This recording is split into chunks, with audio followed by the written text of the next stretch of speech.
Welcome to TSAT. General studies పాఠ్యాంశాలలో భాగంగా physical సైన్స్కి సంబంధించి ఈ వీడియోలో మనము అయస్కాంతత్వానికి సంబంధించిన అంశాలు తెలుసుకునే ప్రయత్నం చేద్దాం.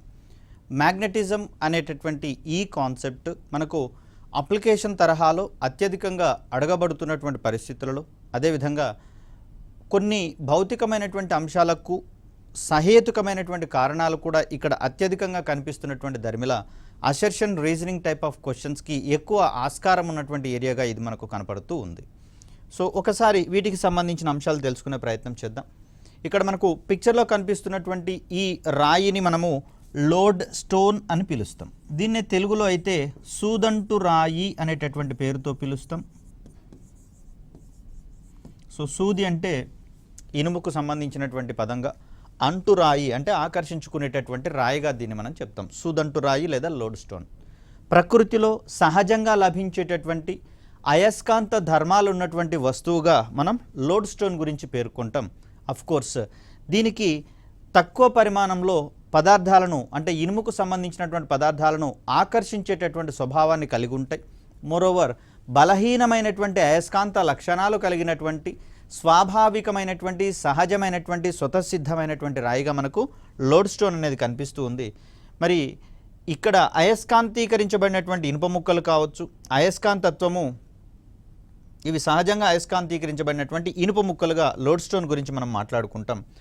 అయస్కాంతత్వం అనే పదాన్ని మ్యాగ్నెటిస్ మరియు లిథోస్, లిథోస్ అంటే రాయిగా మనం చెప్తాం, మ్యాగ్నెటిస్ అంటే ఆకర్షించేటటువంటి స్వభావం కలిగి ఉన్నట్లుగా మనం చెప్తాం. ఇవి రెండు గ్రీకు పదాల నుంచి మ్యాగ్నెటిజం అనేటటువంటి పదం ఆవిర్భవించినట్లుగా మనం చెప్తూ ఉన్నాం. తొలిసారిగా అయస్కాంతత్వ ధర్మాన్ని టర్కీలో ఉన్నటువంటి ఆసియా మినార్లోని మెగ్నీషియా అనేటటువంటి ప్రాంతంలో కనుక్కోవడం అనేది జరిగింది. సో దీనికి సంబంధించినటువంటి పశువుల కాపరి పేరు కూడా మ్యాగ్నస్ అనేటటువంటి పేరు ఉండడము యాదృశ్చికము మరోటో తెలియదు, కానీ సో ఈ పదాలు మనకు చాలా కీలకంగా భావిస్తాం ఎగ్జామినేషన్ పాయింట్ ఆఫ్ వ్యూలో. ఇక్కడ అయస్కాంతత్వం అనేటటువంటి ధర్మం ఏ విధంగా సమకూరుతుంది పదార్థాలకు అన్నప్పుడు వాటిలో ఉన్నటువంటి ఎలక్ట్రాన్ల యొక్క అమరిక వల్ల అనేది మనం రీజన్గా చెప్పాల్సి వస్తుంది. సో ఇక్కడ నాన్ మ్యాగ్నెటిక్ సబ్స్టాన్సెస్ అనయస్కాంత పదార్థాలలో కనుక చూస్తే ఎలక్ట్రాన్ల యొక్క అమరిక విభిన్నమైనటువంటి దిశలలో ఉంటున్నటువంటి పరిస్థితులలో ఒకదాని యొక్క అయస్కాంతత్వాన్ని దానికి విభిన్నమైనటువంటి దిశలో అయస్కాంతత్వాన్ని కలిగి ఉన్న ఎలక్ట్రాన్ అనేది రద్దు చేస్తుంది. కాబట్టి ఫలితంగా విభిన్నమైనటువంటి దిశలలో ఎలక్ట్రాన్ల అమరిక కలిగి ఉన్న పదార్థాలలో ఒకదాని యొక్క అయస్కాంతత్వాన్ని మరొక ఎలక్ట్రాన్ రద్దు చేసుకుంటున్నందువల్ల ఫలిత అయస్కాంతత్వం అనేది వీటిలలో ఉండదు. కాబట్టి వీటిని మనం అనయస్కాంత పదార్థాలుగా చెప్తున్నాం.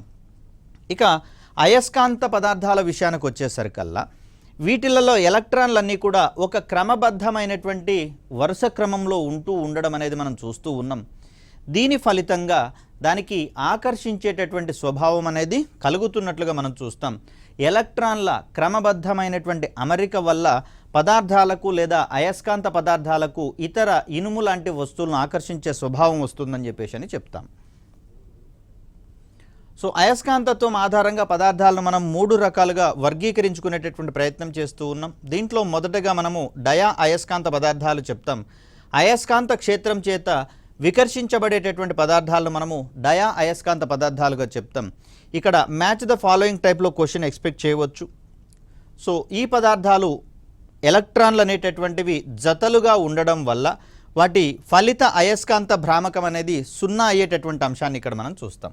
సో ఎలక్ట్రాన్ల జతలలో ఒకటేమో ఎగువ దిశలో స్పిన్ కలిగి ఉంటే మరొకటి దిగువ దిశలో స్పిన్ కలిగి ఉంటుంది. కాబట్టి ఒకదాని యొక్క అయస్కాంత క్షేత్రాన్ని సహజంగానే పక్కన జతగా ఉన్నటువంటి మరొక ఎలక్ట్రాన్ రద్దు చేసేటటువంటి ధర్మాన్ని ప్రదర్శిస్తుంది.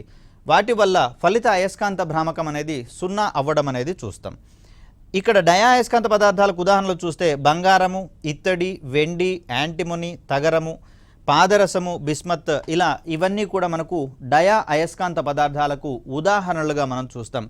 ఈ క్రింది వానిలో డయా అయస్కాంత పదార్థము అయినదేది లేదా కానిదేది అనేటటువంటి కోణంలో మనం క్వశ్చన్ని ఎక్స్పెక్ట్ చేసేటటువంటి అవకాశం ఉంది. ఇక మరొక పదార్థంగా మనం ఫెర్రో అయస్కాంత పదార్థాలు చెప్తాం. ఇక్కడ ఫెర్రో అనేటటువంటి పదము ఇనుము అనేటటువంటి అర్థాన్ని ఇచ్చేటటువంటి ప్రయత్నం చేస్తుంది. కాబట్టి ఇనుము మాదిరిగా ఆకర్షించబడేటటువంటి పదార్థాలన్నింటినీ కూడా ఇక్కడ మనము ఫెర్రో అయస్కాంత పదార్థాలుగా చెప్తాం. అయస్కాంత క్షేత్రం చేత బలంగా ఆకర్షించబడేటటువంటి పదార్థాలను ఫెర్రో అయస్కాంత పదార్థాలు అంటారు. ఇక్కడ పదార్థాల్లోని ఎలక్ట్రాన్లకు శాశ్వత అయస్కాంత భ్రామకం అనేది ఉంటుంది. ఒకదాని యొక్క అయస్కాంత భ్రామకాన్ని ఇంకొకటి రద్దు చేసుకుంటుందని మిగతా పదార్థాలలో చెప్పుకున్నాం. ఇక్కడ అలాంటి పరిస్థితి వ్యవస్థితం కాదు కాబట్టి అయస్కాంత భ్రామకం అనేది శాశ్వతంగా ఉండిపోయే పరిస్థితి మనకు కనిపిస్తుంది. ఇనుము, నికెల్, కోబాల్ట్ వీటితో పాటుగా ఆల్నికో, దీంట్లో aluminium plus nickel plus cobalt ఈ మూడింటి యొక్క మిశ్రమ లోహంగా మనం ఆల్నికోని చెప్తాం. ఇది కూడా మనకు శాశ్వత అయస్కాంతాలను తయారు చేసేటటువంటి క్రమంలో మనకు ఉపయోగపడేటటువంటి మిశ్రమ లోహంగా మనం చెప్తాం. దీనితో పాటుగా డిస్ప్రోసియం, గెడలోనియం మరియు వాటికి సంబంధించినటువంటి మిశ్రమ లోహాలన్నీ కూడా ఫెర్రో అయస్కాంత పదార్థాలకు ఉదాహరణలే. ఒక పదార్థాన్ని శాశ్వత అయస్కాంతంగా తయారు చేయాలి అంటే అది ఏ పదార్థంతో తయారు చేయబడి ఉండాలి అన్నప్పుడు దాన్ని మనం ఫెర్రో అయస్కాంత పదార్థంగా చేయబడి ఉండాలనేది మనం ఇక్కడ ఆన్సర్గా చెప్తాం. మోరోవర్ ఆల్నికో అనేటటువంటిది శాశ్వత అయస్కాంతాలు తయారు చేయడంలో మనకు అత్యధికంగా ఉపయోగపడేటటువంటి మిశ్రమ లోహంగా మనం చూస్తూ ఉన్నాం. ఇక పారా అయస్కాంత పదార్థం అనేటటువంటిది మరొక రకం. అయస్కాంత క్షేత్రం చేత స్వల్పంగా ఆకర్షించబడేటటువంటి పదార్థాలను మనం ఇక్కడ పారా అయస్కాంత పదార్థాలు అంటాం. అల్యూమినియం కావచ్చు, magnesium, manganese, platinum, oxygen, chromium ఇవన్నీ కూడా మనకు పారా అయస్కాంత పదార్థాలకు ఉదాహరణలుగా మనం చెప్తాం. ఇక్కడ ఫెర్రో అయస్కాంత పదార్థాలు ఏవైతే ఉన్నాయో అంటే శాశ్వత అయస్కాంతాలుగా తయారు చేయగల పదార్థాలు ఏవైతే ఉన్నాయో వీటిని వేడి చేసినటువంటి సందర్భంలో ఒకానొక నిర్ణీత ఉష్ణోగ్రత వద్ద బలహీనమైనటువంటి పారా అయస్కాంత పదార్థాలుగా మారేటటువంటి స్వభావాన్ని ప్రదర్శిస్తాయి. ఆ ఉష్ణోగ్రతను క్యూరీ ఉష్ణోగ్రత లేదా క్యూరీ పాయింట్గా మనం చెప్తాం. సో ఇక్కడ అయస్కాంతీకరించుకునేటటువంటి సందర్భంలో విభిన్నమైనటువంటి ప్రయోగాల్లో మనము దండాయస్కాంతము లేదా బార్ మ్యాగ్నెట్ని వాడేటటువంటి ప్రయత్నం చేస్తాం. మరి ఇక్కడ బార్ మ్యాగ్నెట్స్ అనేటటువంటివి రెండు చివరలు కలిగి ఉంటాయి. ఈ చివరల వద్ద అయస్కాంతం యొక్క ఆకర్షణ శక్తి అధికంగా ఉంటుంది కాబట్టి అయస్కాంతం యొక్క ఆకర్షణ శక్తి అధికంగా ఉన్నటువంటి రెండు చివరలను మనము ధ్రువాలు లేదా పోల్స్ అనేటటువంటి పేరుతోటి చెప్తాం. Magnetic poles. వీటి దగ్గర ఆకర్షణ స్వభావం అనేది గరిష్టంగా ఉండేటటువంటి స్వభావాన్ని సంతరించుకుంటుంది. మరి ఈ అయస్కాంత ధ్రువాలకు ఉండేటటువంటి ఆకర్షణ బలాన్నే మనం ఇక్కడ అయస్కాంత ధ్రువసత్వము మ్యాగ్నెటిక్ స్ట్రెంత్గా మనం ఇక్కడ చెప్తాము. ఈ ధ్రువసత్వానికి ప్రమాణాలుగా మనము యాంపియర్ మీటర్ని మనం చెప్తాము. ఒక దండాయస్కాంతం యొక్క పొడవు మరియు ధ్రువసత్వాల యొక్క లబ్ధాన్ని అయస్కాంత భ్రామకము ఎం అని చెప్పేసి అంటాం. సో ఇక్కడ ఈ అయస్కాంత భ్రామకానికి సంబంధించిన ప్రమాణాలు చూస్తే యాంపియర్ మీటర్ స్క్వేర్గా మనం దీన్ని గమనిస్తాం.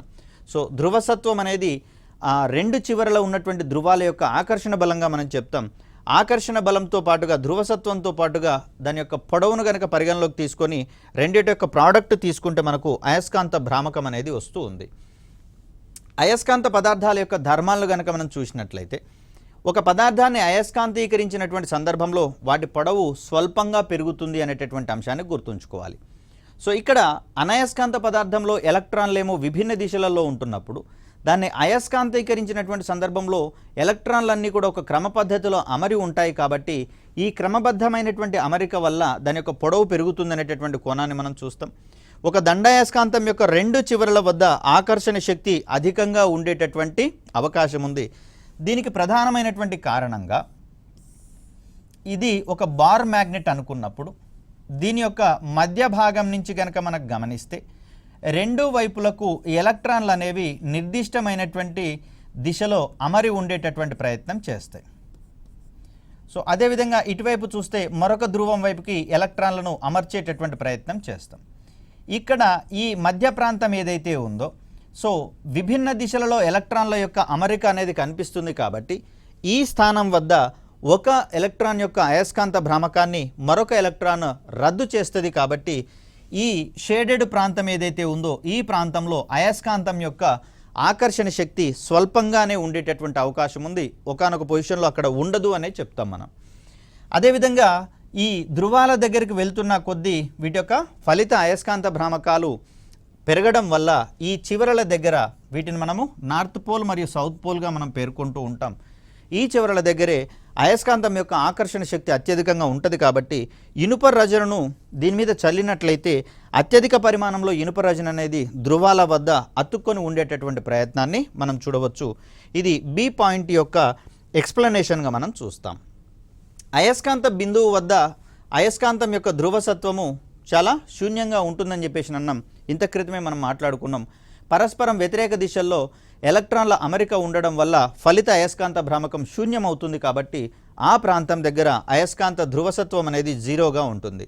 అయస్కాంత పదార్థం మొత్తం పొడవులో అయస్కాంతం యొక్క పొడవు అంటే ఆకర్షించబడేటటువంటి పొడవు దాని యొక్క జ్యామితీయ పొడవులో కేవలం 5/6 పార్ట్ మాత్రమే ఉంటుంది. ఎందుకంటే మధ్య ప్రాంతంలో ఆకర్షణ స్వభావం అనేది ఉండదు కాబట్టి సో ఈ కోణంలో మనకు 5/6 పార్ట్ మాత్రమే మనకు ఆకర్షించేటటువంటి స్వభావాన్ని కలిగి ఉంటుంది. మొత్తంగా అయస్కాంతం యొక్క పూర్తి భాగం మొత్తం కూడా అయస్కాంత లక్షణాలను కలిగి ఉండదు అనేటటువంటి కోణాన్ని ఇక్కడ మనం చూస్తాం. దీని తర్వాత ఏ బాహ్యబల ప్రమేయం లేనటువంటి వాతావరణంలో స్వేచ్ఛగా వేలాడదీసినటువంటి దండాయస్కాంతము భౌగోళికంగా ఉత్తర దక్షిణ దిశలలో నిశ్చల స్థితికి వచ్చేటటువంటి ప్రయత్నం చేస్తుంది. సో దీని ఆధారంగానే దిక్సూచి అనేటటువంటిది పనిచేస్తుంది. కంపాస్ అని చెప్పేసి అంటాం. సో విమానాలలో ప్రయాణించేటటువంటి వారు కావచ్చు, పైలట్స్ కావచ్చు, నౌకలలో ప్రయాణించేటటువంటి వారు కావచ్చు, దిశలను కనుక్కునేటటువంటి నిమిత్తం రూపొందించబడినటువంటి పరికరంగా దిక్సూచి అనేది మనకు కనిపిస్తుంది. మరి ఒక పదార్థము అయస్కాంత లక్షణాలను కలిగి ఉందా కలిగి లేదా అనేటటువంటి కోణంలో ఒక ఖచ్చితమైనటువంటి పరీక్షగా మనకు వికర్షణ అనేది కనిపిస్తుంది. రిపల్షన్ ఫోర్సెస్ ఆధారంగా ఒక పదార్థానికి అయస్కాంత లక్షణాలు ఉన్నాయా లేవా అనేది మనం చూస్తాం. ఆకర్షణను ఇక్కడ ప్రాథమికమైనటువంటి పరీక్షగా మనం నిర్ధారించము. ఎందుకంటే ఒక పదార్థం మరొక పదార్థంతో కలిసి ఉండాలి అంటే వాటి మధ్య జిగురు లాంటి పదార్థాలు గమ్ము వాడినా కూడా సరిపోతుంది. కాబట్టి మరి అక్కడ ఆకర్షించబడి ఉండాలి అంటే దాన్ని మనం అయస్కాంతత్వానికి ఖచ్చితమైన పరీక్షగా పరిగణించము.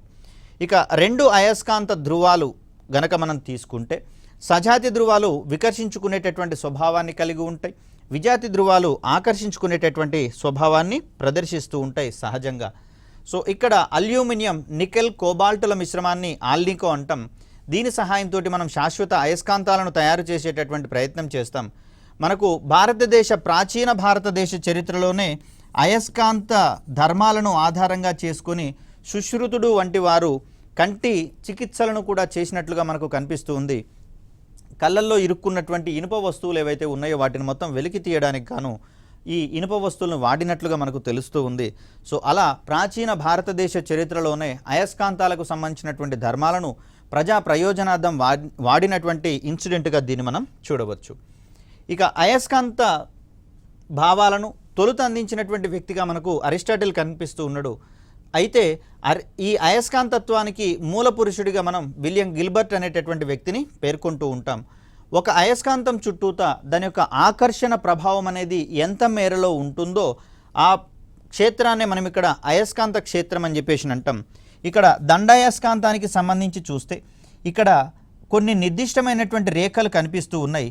ఇక్కడ చివరి వరకు రేఖలు ఎంత దూరం అయితే విస్తరించి ఉన్నాయో ఈ ప్రాంతంలో మాత్రమే ఒక పదార్థాన్ని ఆకర్షించగలిగేటటువంటి స్వభావాన్ని ఆ దండాయస్కాంతం ప్రదర్శిస్తూ ఉంటుంది. కాబట్టి ఈ ప్రాంతాన్ని మనము అయస్కాంత క్షేత్రము, మ్యాగ్నెటిక్ ఫీల్డ్గా మనం చెప్తాం.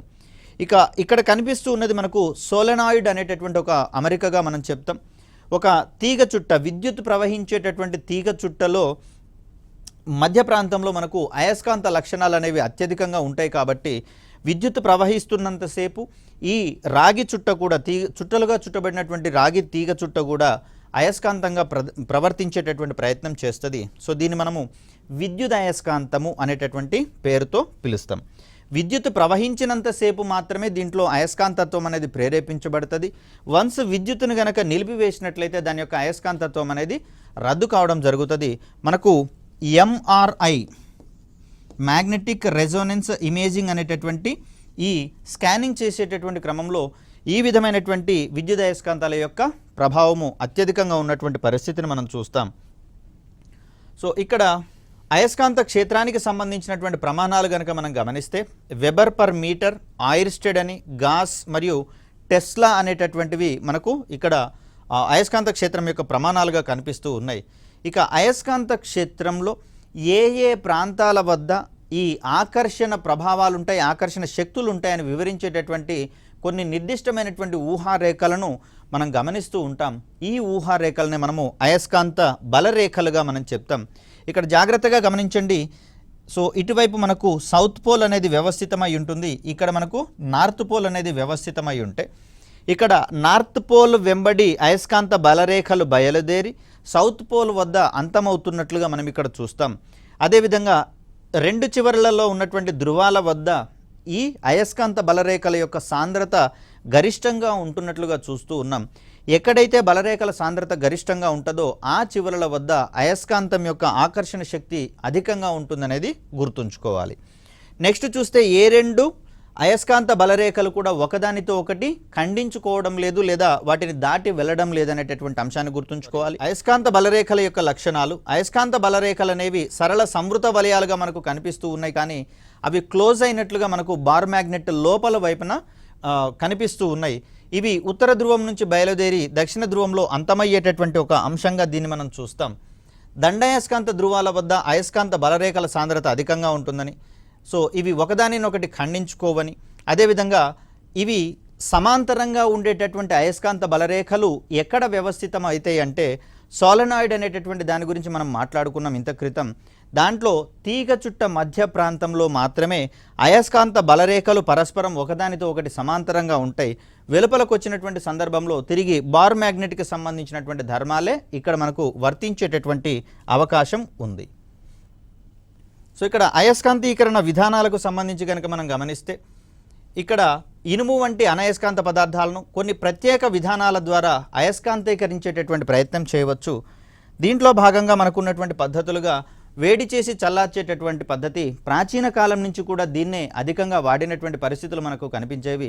ఇనుప వస్తువులతో ఏవైనా పనిముట్లు తయారు చేసేటటువంటి సందర్భంలో దాన్ని ఆయా పనిముట్ల ఆకారంలోకి మార్చాలి అంటే వాటిని వేడి చేసి తర్వాత వాటికి మెత్తదనం వస్తుంది కాబట్టి అక్కడ వాటిని రకరకాల పనిముట్లుగా మార్చేటటువంటి వారు.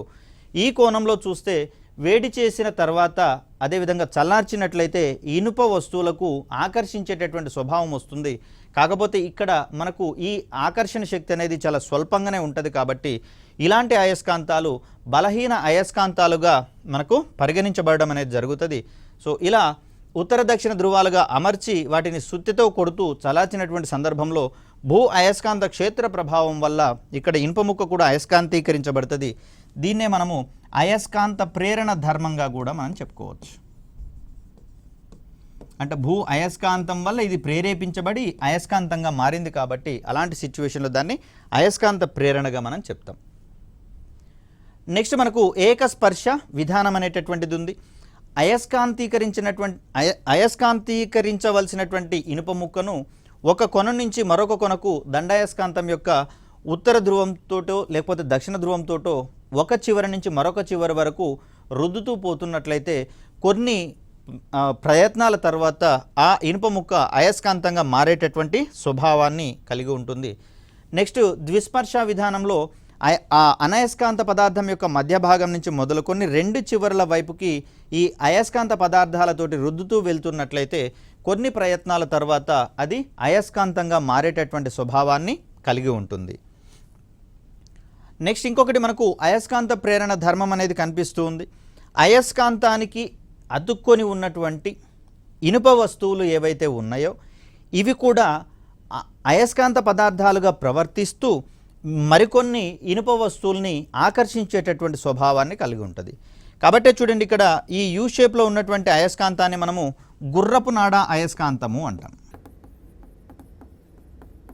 మరి ఎందుకు గుర్రపు నాడ అయస్కాంతాన్ని తయారు చేయాల్సి వచ్చింది అంటే ఎప్పుడైతే ఈ రెండు ధ్రువాలు పరస్పరం దగ్గరగా ఉంటాయో అలాంటి అయస్కాంతాలకు ఆకర్షణ శక్తి గరిష్టంగా ఉంటుంది. వీటిని మనం బలమైనటువంటి అయస్కాంతాలుగా పరిగణిస్తాం కాబట్టి దండాయస్కాంతంతో పోలిస్తే గుర్రపు నాడ అయస్కాంతం యొక్క ఆకర్షణ శక్తి అధికంగా ఉంటుంది, బలమైన అయస్కాంతంగా పరిగణించబడుతుంది. కాబట్టి సో ఇక్కడ జాగ్రత్తగా గమనిస్తే ఒక కాయిన్ మరొక కాయిన్ని ఆకర్షించింది. ఇక్కడ దీని యొక్క ధ్రువసత్వం ఆధారంగా ఇక్కడ మరికొన్ని కాయిన్స్ కూడా అతుక్కునేటటువంటి అవకాశం ఉంది. ఇక్కడ గుర్రపు నాడ అయస్కాంతం యొక్క ఆకర్షణ శక్తి ఎంత ఎక్కువగా ఉంటే అన్ని కాయిన్స్ ఇక్కడ అతికేందుకు అవకాశం ఉంది. కాబట్టి ఇలా వాస్తవానికి కాయిన్ అనేది అయస్కాంతం కాదు, కానీ అయస్కాంతం యొక్క ప్రేరణ వల్ల ఇది మరొక కాయిన్ని ఆకర్షించేటటువంటి స్వభావాన్ని కలిగి ఉంటుంది కాబట్టి దీన్ని మనం అయస్కాంత ప్రేరణ ధర్మంగా మనం చెప్తాం. నెక్స్ట్ పద్ధతిగా మనము అయస్కాంతీకరణకు సంబంధించి విద్యుదీకరణ పద్ధతిని పేర్కొంటూ ఉంటాం. ఎలక్ట్రిఫికేషన్ అనేటటువంటి మెథడ్. దీన్నే మనం ఇంత క్రితమే మాట్లాడుకున్నాం సోలెనాయిడ్ అని. సో ఇక్కడ విద్యుత్ ప్రవహించేటటువంటి తీగ చుట్ట మధ్యలో ఒక మెత్తటి ఇనుప వస్తువును గనక ఉంచినట్లయితే, సో ఇక్కడ ఈ మెత్తటి ఇనుములో ఈ తీగ చుట్టలో విద్యుత్ ప్రవహించినంతసేపు అక్కడ సోలెనాయిడ్ ప్రభావం వల్ల మెత్తటి ఇనుము ఒక బలమైనటువంటి అయస్కాంతంగా మారుతుంది. ఇలాంటి ప్రయత్నాలను మనము ఎలక్ట్రోమాగ్నెట్స్గా మనం చెప్తాం. అంటే విద్యుత్ అయస్కాంతాలుగా వీటిని మనం వివరించేటటువంటి ప్రయత్నం చేస్తాం. సో ఈ సందర్భంలో సోలెనాయిడ్ లోపల ఉన్నటువంటి బలరేఖలన్నీ కూడా ఒకదానితో ఒకటి సమాంతరంగా ఉంటున్నట్లుగా మనం ఇక్కడ గమనించవచ్చు. వెలుపలకు వచ్చినటువంటి క్రమంలో అవి సమాంతరంగా ఉండేటటువంటి ధర్మాన్ని ప్రదర్శించవు. ఇక మనం ఇంకొక మాట మాట్లాడుకున్నాం ఇంత క్రితమే. ఒక పదార్థాన్ని అయస్కాంతీకరించినటువంటి క్రమంలో దాని యొక్క పొడవు పెరుగుతుంది అని చెప్పేసి చెప్పుకున్నాం. ఒక పదార్థాన్ని అయస్కాంతీకరించేటటువంటి క్రమంలో దాని యొక్క పొడవు పెరుగుతుందని చెప్పేసి చెప్పుకున్నాం. మరి ఇక్కడ మనము విద్యుదీకరణ ద్వారా చేసేటటువంటి ప్రక్రియలో ఆల్టర్నేట్ కరెంట్ మనము ఏకాంతర విద్యుత్తును ఉపయోగిస్తూ ఉంటాం. ఏకాంతర విద్యుత్ యొక్క ఫ్రీక్వెన్సీ మనకు 50 హెర్ట్జ్ అని చెప్పేసి చెప్పుకున్నాం. అంటే కొన్ని సందర్భాల్లో గరిష్ట పరిధిలో మనకు విద్యుత్ ప్రవహిస్తుంది, తర్వాత ఎలక్ట్రిక్ యొక్క సిగ్నల్స్ శూన్యం అవుతూ ఉన్నాయి. ఇలా మనకు 50 టైమ్స్ అవుతున్నటువంటి క్రమంలో విద్యుత్ గరిష్టంగా ప్రవహించినంతసేపు ఇది బలమైనటువంటి అయస్కాంతంగా ఉంటుంది, శూన్యమైనప్పుడు అనయస్కాంత పదార్థంగా మారుతుంది. అలాంటి సందర్భంలో విద్యుత్ గరిష్ట ప్రభావాన్ని చూపించినప్పుడు దాని యొక్క పొడవు పెరుగుతుంది, శూన్యమైనటువంటి సందర్భంలో దాని పొడవు యథావిధిగా వచ్చేటటువంటి అవకాశం ఉంది.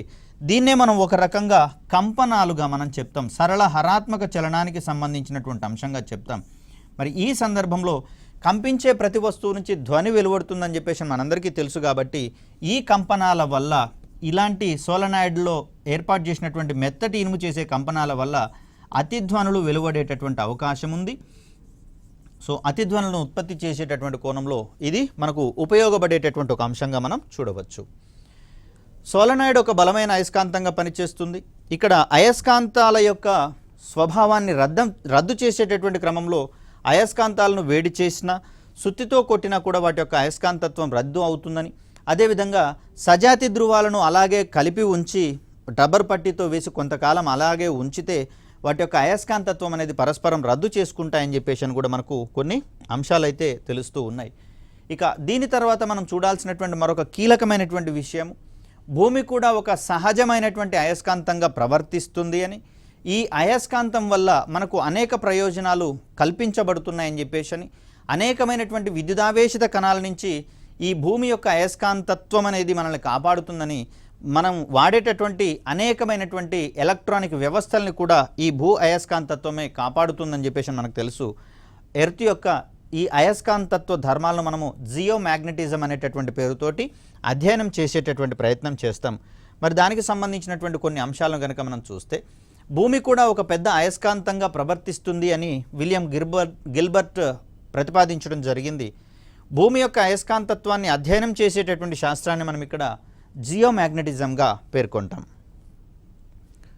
సో భూమి యొక్క అయస్కాంతత్వ భావన ఆధారంగానే స్వేచ్ఛగా వేలాడదీసినటువంటి అయస్కాంత సూచి భూ భౌగోళిక ఉత్తర దక్షిణ దిశలలో నిశ్చల స్థితికి వస్తుంది అనేటటువంటి అంశాన్ని ఇక్కడ మనం పరిగణించాలి. సో ఫర్ ఎగ్జాంపుల్ చూసినట్లయితే ఇది భూమి యొక్క జియోయిడ్ రూపం అనుకుంటే, ఇక్కడ మనకు నార్త్ పోల్, ఇది సౌత్ పోల్ అని చెప్పేసి అనుకుంటే, మరి ఇక్కడ ఒక అయస్కాంత సూచీని వేలాడదీసినటువంటి సందర్భంలో ఇక్కడ ఉత్తర ధ్రువం అనేది ఉత్తర దిశలో అది నిశ్చల స్థితికి వస్తుంది. అయస్కాంతం యొక్క లేదా అయస్కాంత దిక్సూచి యొక్క దక్షిణ ధ్రువము భూమి యొక్క భౌగోళిక దక్షిణ దిశలో విరామ స్థితికి వచ్చేటటువంటి ప్రయత్నం జరుగుతుందని చెప్పేసి అనుకున్నాం. మరి ఇంత క్రితమే మనం మాట్లాడుకున్నాం సజాతి ధ్రువాలు వికర్షించుకుంటాయని, విజాతి ధ్రువాలు ఆకర్షించుకుంటాయని చెప్పేసి మనం మాట్లాడుకున్నాం. మరి ఇక్కడ భౌగోళిక ఉత్తర దిశ, అయస్కాంతం యొక్క ఉత్తర దిశ అనేది మనకి ఇక్కడ కనిపిస్తూ ఉంది. అయస్కాంతం యొక్క దక్షిణ ధ్రువం అనేది భూమి యొక్క భౌగోళిక దక్షిణ దిశలో అది నిశ్చల స్థితికి వచ్చినట్లుగా మనం చెప్తూ ఉన్నాం. అయితే ఇక్కడ వాస్తవానికి అయస్కాంతానికి సంబంధించేమో వీటిని అయస్కాంత ధృవాలుగా పరిగణిస్తాం. కానీ ఇక్కడ చూసేటటువంటి భూమి యొక్క నార్త్ సౌత్ డైరెక్షన్స్ ఏవైతే ఉన్నాయో ఇవి అయస్కాంతం యొక్క ధృవాలు కావు, భూ అయస్కాంతం యొక్క ధృవాలు కావు, కేవలం ఇవి భౌగోళికమైనటువంటి దిశలు మాత్రమే అని గుర్తుంచుకోవాలి. సో ఇక్కడ భూమి యొక్క లోపలి పొరల్లో కరిగి ఉన్నటువంటి స్థితిలో మ్యాగ్మా ఉంటుందని మనందరికీ తెలిసిందే. ఈ మ్యాగ్మాలో అత్యంత కీలకమైనటువంటి మూలకంగా మనకు ఇనుము అనేది కనిపిస్తుంది. మరి ఈ ఇనుము కరిగినటువంటి స్థితిలో ఉండడం వల్ల భూమికి కూడా సహజమైనటువంటి అయస్కాంత ధర్మాలు ఆపాదించబడతాయని చెప్పేసి గమనించడం జరిగింది. ఆ సందర్భంలో భూమి యొక్క అయస్కాంతం యొక్క దక్షిణ ధ్రువం అనేది భూమి యొక్క భౌగోళిక ఉత్తర దిశలో ఉంటున్నట్లుగా గమనించడం జరిగింది. సో ఇక్కడ మనకు కనిపిస్తున్నటువంటి భూ అయస్కాంతం యొక్క దక్షిణ ధ్రువం అనేటటువంటిది, భూ అయస్కాంతం యొక్క దక్షిణ ధ్రువం అనేది భూమి యొక్క భౌగోళిక ఉత్తర దిశలో ఉన్నట్లుగా మనం భావించాల్సి వస్తుంది. అదేవిధంగా చూస్తే భూ అయస్కాంతం యొక్క ఉత్తర ధ్రువం అనేది భూమి యొక్క భౌగోళిక దక్షిణ దిశలో వ్యవస్థితమయ్యున్నట్లుగా మనం చూడాల్సి వస్తుంది. సో భూమి యొక్క భౌగోళిక దిశలేమో నార్మల్గా నార్త్ సౌత్ కనిపిస్తూ ఉంటే భూ అయస్కాంతం యొక్క ధృవాల విషయానికి వచ్చేసరికల్లా భౌగోళిక ఉత్తర దిశలో అయస్కాంతం యొక్క దక్షిణ ధ్రువం అనేది కనిపిస్తూ ఉంది. ఇక్కడ భూమి యొక్క భౌగోళిక దక్షిణ దిశలో మనకు భూ అయస్కాంతం యొక్క ఉత్తర ధ్రువం వ్యవస్థితమై ఉంటుంది. కాబట్టి ఈ కోణంలో మనమేమనుకుంటాము, సజాతి ధ్రువాలు వికర్షించుకుంటాయి, విజాతి ధ్రువాలు ఆకర్షించుకుంటాయి అన్నాం. కాబట్టి ఇక్కడ మనం ఒక దండాయస్కాంతాన్ని స్వేచ్ఛగా వేలాడదీసినప్పుడు దీని యొక్క దక్షిణ ధ్రువం అనేది మనకు దక్షిణ దిశలో ఉంటుంది. కానీ దక్షిణ దిశలో భూ అయస్కాంతం యొక్క ఉత్తర ధ్రువం అనేది వ్యవస్థితమై ఉంటుంది. కాబట్టి ఇక్కడున్నటువంటి ఉత్తర ధ్రువము అయస్కాంతం యొక్క దక్షిణ ధ్రువము రెండు విజాతి ధ్రువాలు కాబట్టి ఆకర్షించుకోవడం వల్ల అది నిశ్చల స్థితికి వస్తుంది అనేది మనం ఇక్కడ గమనించాలి. సో దీని యొక్క రీజన్ మీద కూడా మనకు అసెర్షన్ రీజనింగ్ టైప్ క్వశ్చన్స్ రావడానికి అవకాశం ఉంది.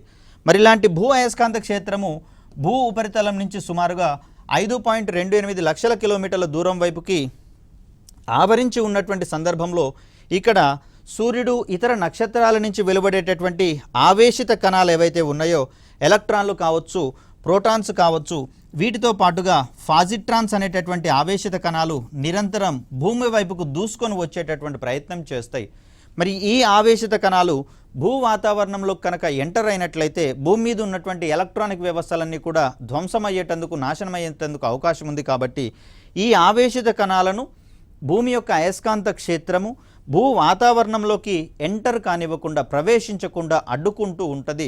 మరి అలాంటి సందర్భంలో ఈ ఆవేశిత కణాలన్నీ కూడా భూ వాతావరణంలోకి ప్రవేశించేందుకు అనువైనటువంటి పరిస్థితులను కోసము ఇవి భూమి చుట్టూతా ఒక నిర్దిష్టమైనటువంటి వలయాకారంలో పరిభ్రమించేటటువంటి ప్రయత్నం చేస్తాయి. ఈ విధంగా కనిపిస్తున్నటువంటి ఈ బెల్ట్ ఏదైతే ఉందో దీన్నే మనము వాన్ అలెన్ బెల్ట్గా పేర్కొంటాం. సో అంతరిక్షంలో ఉన్నటువంటి వ్యోమగాములు కావచ్చు, వీరికి ఈ వాన్ అలెన్ బెల్ట్ అనేది క్లియర్గా కనిపిస్తుందని చెప్పేసి చెప్తారు.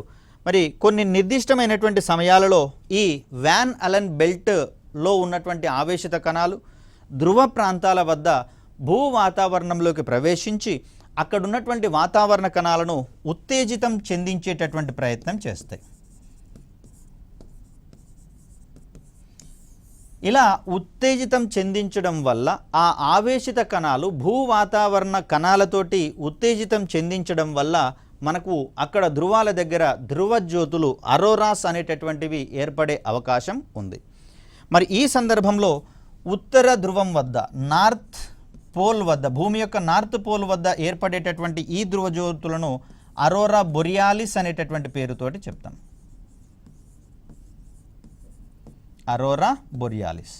అదే దక్షిణ ధ్రువం వద్ద ఏర్పడేటటువంటి ఈ అరోరాలను, ధ్రువజ్యోతులను మనము అరోరా ఆస్ట్రాలిస్ అనేటటువంటి పేరుతోటి చెప్తాం. అలా ధ్రువజ్యోతులు ఏర్పడడం వల్ల రాత్రి వేళల్లో, మధ్యరాత్రి సమయాలలో ఈ ఆవేశిత కణాలన్నీ ఆకాశంలో ప్రకాశిస్తూ ఉన్నట్లుగా మనకు కనిపిస్తూ ఉంటాయి. ఇగో ఇలా మనకు ఆకాశం మొత్తం ప్రకాశవంతంగా మారేటటువంటి సందర్భం కేవలం ధృవాల వద్ద మాత్రమే పాసిబుల్ అవుతుంది. అది కూడా ధృవ ప్రాంతాలలో ఈ ఆవేశిత కణాలు వాన్ అలెన్ బెల్ట్లోని ఆవేశిత కణాలు భూ వాతావరణంలోకి ప్రవేశించడం వల్ల ఏర్పడేటటువంటి ఒక దృగ్విషయంగా వీటిని మనం చెప్తాం. ఇలా మనకు అయస్కాంతత్వానికి సంబంధించినటువంటి ప్రాథమిక అంశాలు, వాటి వెనకాల ఉన్నటువంటి రీజన్స్ సహాయంతో assertion reasoning type of questions ఎక్కువగా ఎక్స్పెక్ట్ చేసేటటువంటి ఏరియాగా దీన్ని కూడా మనం పరిగణించవచ్చు. మరికొన్ని పాఠ్యాంశాలను రాబోయే వీడియోలో తెలుసుకునే ప్రయత్నం చేద్దాం. Thank you.